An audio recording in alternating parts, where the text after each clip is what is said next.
तो हेलो दोस्तों, स्वागत है आप लोगों को सी के ब्रेन फॉर्ज में। तो आज हम लोग देखेंगे यूपी टेट का 2011 से लेकर 2022 तक मैथ का क्वेश्चन है। 5 मैथ का क्वेश्चन है, हम लोग उसको शॉर्ट फॉर्म के लगाएंगे। और हर जो मैथ 2011 से लेके 2022 के बीच में जितने भी पेपर हुए हैं, ऐसे ही टाइप के क्वेश्चन आए हैं। तो हम लोग ध्यान से देखेंगे कौन कैसा क्वेश्चन है क्वेश्चन के माध्यम से।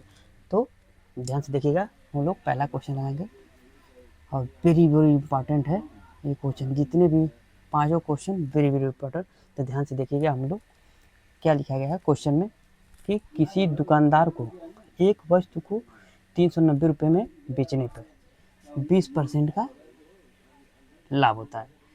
तो बताओ क्रय मूल्य कितना होगा। तो ध्यान से देखिएगा, option number A 325, option number B 375, option number C 380, option number D. तो आप लोग बताइए इन चारों ऑप्शन में से कौन सा सही है। तो हम लोग देखेंगे इसको क्या करेंगे। पहले हम लोग ध्यान से देखिएगा, इसको पहले फ्रैक्शन में बदलेंगे। जब फ्रैक्शन में बदलेंगे 20% को फ्रैक्शन में बदलेंगे तो ये हट जाएगा, परसेंटेज नीचे आ जाएगा 100, 1 0 कट जाएगा। और 2 एकम में 2 5 1/5। क्या पूछा गया है कि 390 रुपये में बेचने पर 20% का लाभ होता है। तो ये होता है लाभ, ये होता है क्रय मूल्य। क्रय मूल्य बोला जाता है, क्रय मूल्य। तो 1% 6 बराबर 390 के बराबर है। तो 1 बराबर कितना होगा, 6 कम 6 कम 6 कम 6 के 36, 6 5 30। जब 1 बराबर इतना तो क्रय मूल्य का मान कितना है, 5 है। तो 5 बराबर कितना हो जाएगा, जब मल्टीप्लाई करोगे तो 325। ये आंसर आ गया। एकदम अच्छे तरीके से बताया हूँ, ध्यान से आप लोग देखिए। तो अगला क्वेश्चन क्या है, अगला क्वेश्चन नंबर 2। ये भी इम्पोर्टेंट है, वेरी वेरी इम्पोर्टेंट ये भी है। तो ध्यान से देखिएगा इसका क्वेश्चन। यदि किसी कस्बे की जनसंख्या 60,000 से बढ़कर 65,000 हो जाती है तो जनसंख्या की वृद्धि बताओ। तो ध्यान से देखेंगे हम लोग क्या करेंगे, 60,000 माइनस 65,000। अब लोग ध्यान से देखिएगा, ये भी क्वेश्चन 2011 से 2022 के बीच में हर सेट में आया है। इसी प्रकार के क्वेश्चन सेम, डाटा अलग अलग रहता है। तो हम लोग देखेंगे जब इसको माइनस करेंगे 5,000 स्टेट आएगा किसके प्रति, 60,000 से बढ़कर 65,000। तो 60 प्रति कितना परसेंट बढ़ा है, तो 60,000 इंटू 100। जब 2 जीरो से 2 जीरो कट गया, इसमें से 1 2 1 2, तो जब कट गया तो इसको काटोगे 2 से 25 बार, और इसको काटोगे 3 बार। तो जब इसको मल्टीप्लाई करेंगे तो 25 में 3 से मल्टीप्लाई करेंगे तो 3 8 24, 1 बचेगा 1/3। आंसर आ गया 1/3।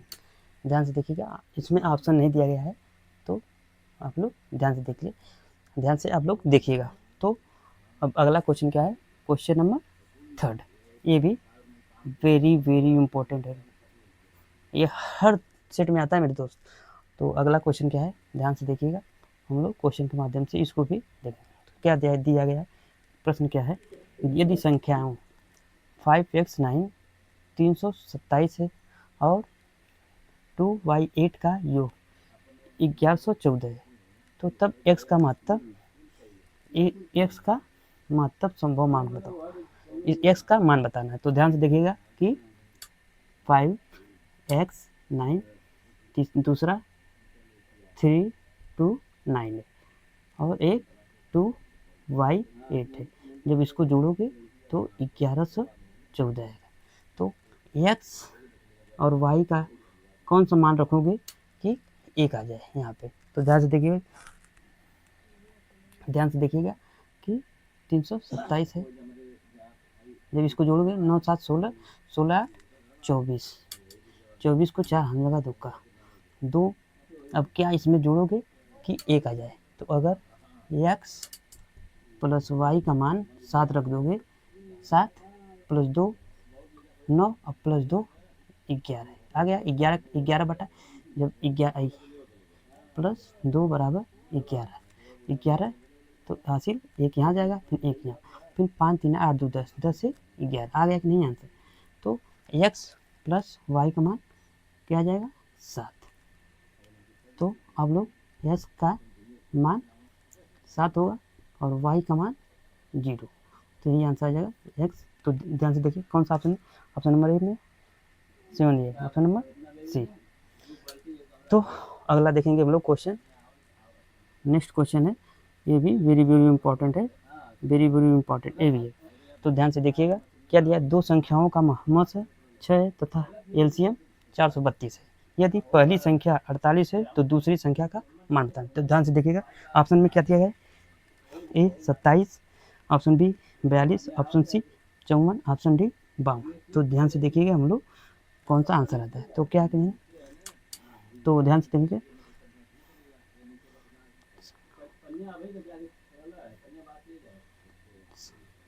क्या लिखा है, दो संख्याओं का मस है,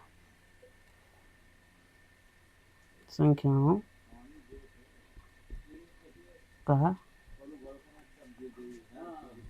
मस इंटू लस बराबर पहली संख्या इंटू दूसरी संख्या।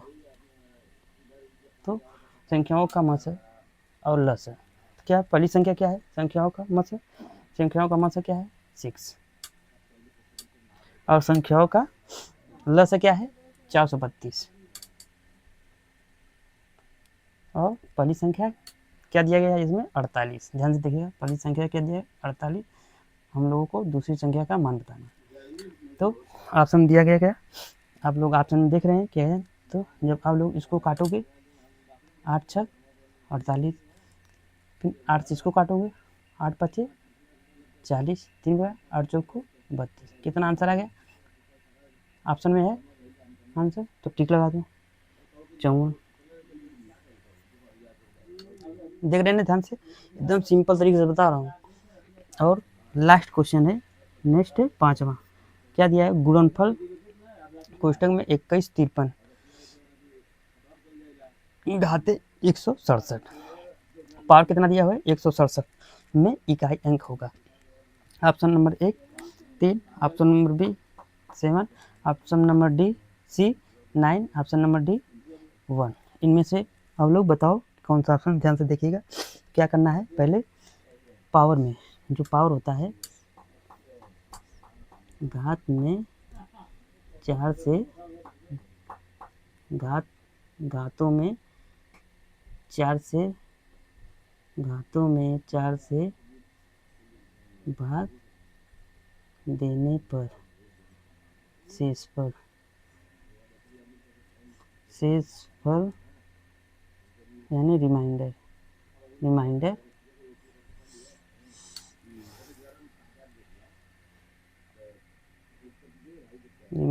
बचेगा।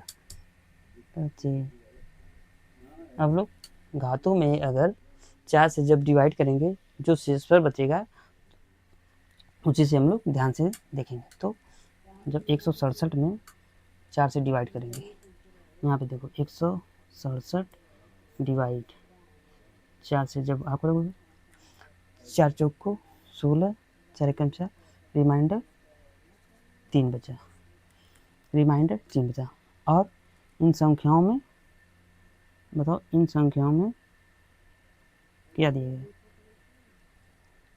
इन संख्याओं में इकाई अंक क्या है, इन संख्याओं में इकाई अंक क्या है 3, तो 3 का क्यूब, 3 का क्यूब क्या हो जाएगा, इकाई अंक है ना A1 2 5 3 में इकाई अंक कौन सा है, थर्ड है, थर्ड का क्यूब क्या होगा 3 9 9 3 27।